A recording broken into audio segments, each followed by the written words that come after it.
السلام علیکم ورحمۃ اللہ تعالیٰ وبرکاتہ۔ دوست، امید ہے آپ سب بخیر و عافیت ہوں گے۔ مولا تعالیٰ ہم سب کو صحت و عافیت اور نیک والی زندگی عطا فرمائے۔ مولا ہمیں دین و دنیا کے برکات سے فیض یاب فرمائے۔ دوستو، ریاضت اور خواہشات نفسانی کا سلسلہ چل رہا ہے۔ پچھلی ویڈیوز میں آپ کچھ باتیں سماعت کر چکے ہیں، پھر ایک نئی ویڈیو میں چند باتیں آپ کے گوشے گزار کرنے کے لیے حاضر خدمت ہوں۔ مولا سے دعا ہے مولا تعالیٰ ہم سب کو کہنے سننے سے زیادہ عمل کی توفیق عطا فرمائے۔ حضرت مالک بن دینار رحمۃ اللہ علیہ ایک دن بصرہ کے ایک بازار سے گزر رہے تھے کہ آپ کو انجیر نظر آئے۔ دل میں انہیں کھانے کی خواہش ہوئی۔ دکاندار کے پاس پہنچے اور کہا، میرے ان جوتوں کے عوض انجیر دے دو۔ دکاندار نے جوتوں کو پرانا دیکھ کر کہا، ان کے بدلے میں کچھ نہیں مل سکتا۔ آپ یہ جواب سن کر چل پڑے۔ کسی نے دکاندار سے کہا، جانتے ہو یہ بزرگ کون تھے؟ وہ بولا، نہیں۔ اس نے کہا، یہ مشہور بزرگ حضرت مالک بن دینار رحمۃ اللہ علیہ تھے۔ دکاندار نے جب یہ سنا تو اپنے غلام کو ایک ٹوکری انجیروں سے بھر کر دی اور کہا، اگر حضرت مالک بن دینار رحمۃ اللہ علیہ تجھ سے یہ ٹوکری قبول کر لیں تو اس خدمت کے بدلے تو آزاد ہے۔ غلام بھاگا بھاگا آپ کی خدمت میں آیا اور عرض کیا، حضور یہ قبول فرمائیے۔ آپ نے کہا، میں نہیں لیتا۔ غلام بولا، اگر آپ اسے قبول کر لیں تو میں آزاد ہو جاؤں گا۔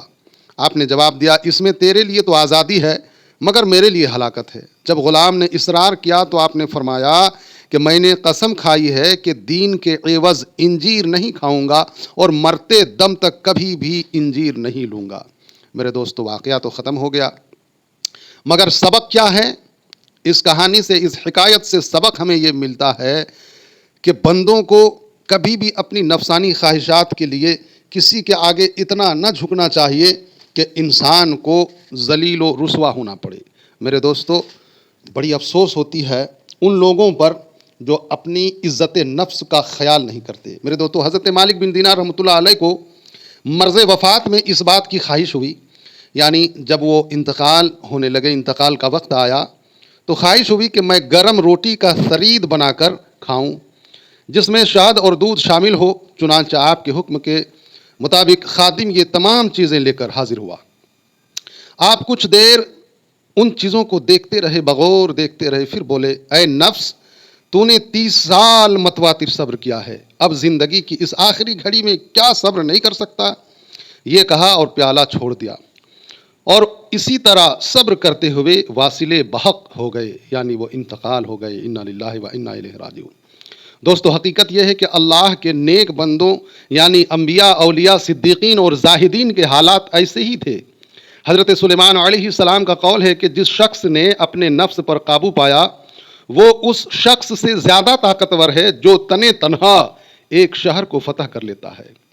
حضرت علی رضی اللہ تعالی عنہ کا قول ہے کہ میں اپنے نفس کے ساتھ بکریوں کے ریوڑ پر ایسے ایک جوان کی طرح ہوں کہ جب وہ ایک طرف انہیں اکٹھا کرتا ہے تو وہ دوسری طرف پھیل جاتی ہیں۔ اللہ اکبر۔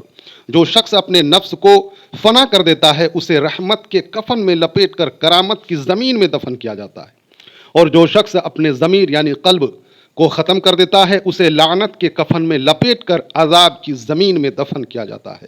لہٰذا میرے دوستو، ہمیں چاہیے کہ اچھی زندگی گزاریں اور بالکل صبر و شکر والی زندگی ہمیں گزارنی چاہیے۔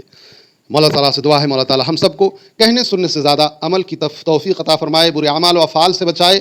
مولا ہمیں دنیا و آخرت کے تمام تر پریشانیوں سے بچائے، آمین بجاہ سید المرسلین۔ انشاءاللہ پھر ایک نئی ویڈیو کے ساتھ حاضر ہوں گا، تب تک کے لیے اپنا اور اپنوں کا خیال رکھیے۔ السلام علیکم ورحمۃ اللہ تعالیٰ وبرکاتہ۔